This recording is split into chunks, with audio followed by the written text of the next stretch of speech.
Ini udah record belum sih?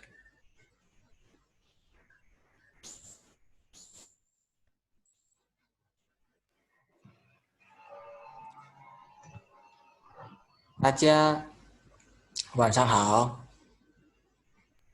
老师好。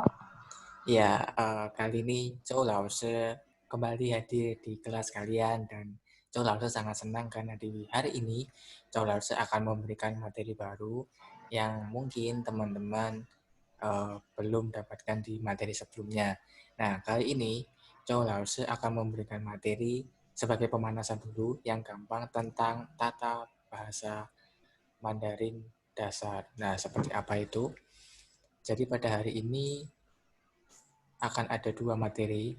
Ini sebagai pemanasan saja ya, Tong Sueman. Yang pertama adalah materi soal penyusunan kalimat dengan struktur subjek, predikat, dan objek. Dan yang kedua adalah subjek, keterangan tempat yang nanti akan menggunakan kata cai, ditambah predikat, dan juga objek. Nah, seperti apa contohnya? Zhou Laoshi sudah berikan di sini. Nah, perlu kalian Tong Sueman ketahui bahwa kalimat dalam bahasa Mandarin itu memiliki urutan yang sama dengan bahasa Indonesia. Jadi, saya makan nasi, subjek, predikat, dan objek. Itu juga berlaku dalam bahasa Mandarin. Nah, jika kalian misalnya seperti di contoh ini ya, 我是学生. Ayo, mungkin kalian sudah bisa menebak. Hana, mungkin Hana tahu, 我是学生. 学生itu artinya apa? 晚上好。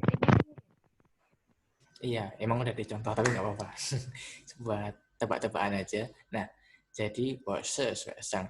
我 saya sebagai subjek, 是 dalam hal ini bisa diartikan sebagai predikat atau kata kerja.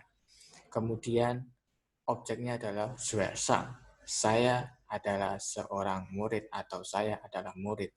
Hal ini juga berlaku kalau 学生 diganti menjadi 老师. Nah, 老师 pada pertemuan sebelumnya teman-teman sudah tahu bahwa 老师 adalah guru. Jika dimasukkan ke dalam subjek, predikat, dan objek, hanya mengganti objeknya saja, maka tetap sama menjadi 我是老师. Nah, lalu bagaimana kalau misalnya verb atau kata kerjanya ini bukan 是, tapi adalah 买? Nah, mungkin Shirley tahu arti 买. 买 itu apa? Membeli. Iya, benar, membeli. Nah, contohnya misalnya seperti contoh ketiga. 我买书, saya membeli buku.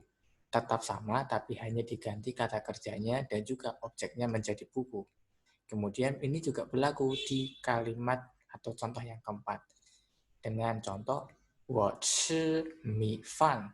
米饭, seperti Tong Sui mengetahui, 米饭 adalah nasi. Nah, tinggal diganti-ganti saja objeknya. Jadi kalau Tong Sui mau mencoba ini di rumah, cukup mengganti atau bisa belajar untuk mengganti beraneka macam kata kerja dan objek. Nah, nanti filenya akan saya kirim supaya Tong Sui juga bisa memperhatikan di rumah. Kemudian, nah kalau menggunakan keterangan tempat bagaimana? Apakah lebih sulit? Jawabannya enggak. Karena nanti di sini kalian cukup menambahkan keterangan tempat. Itu ada di antara subjek dan predikat. Nah, contohnya bisa dong saya melihat di contoh yang berikut ini. Lalu saya kasih dua contoh saja. Misalnya, 我在家做作业. Nah, di sini coba Shirley artikan. Mana yang keterangan tempat dan mana yang kata kerja? Kata kerjanya itu cowok. Ya, Terus artinya. kata itu cowok ya. Oke. Kemudian untuk contoh kedua adalah 我在图书馆学英语. Nah, 英语 ini dalam bahasa Mandarin berarti bahasa Indonesia. Kemudian 我在图书馆学英语. Saya di perpustakaan belajar bahasa Inggris. Nah, cai-nya ditaruh di antara 我 dan 学. Nah, perlu kata preposisi cai untuk menunjukkan tempat. Nah, mungkin nanti teman-teman bisa browsing sendiri tentang penggunaan kata cai ini dan kita akan lanjutkan di pertemuan berikutnya. 好好学习大家，加油！谢谢，晚上好。谢谢老师。谢谢老师，再见。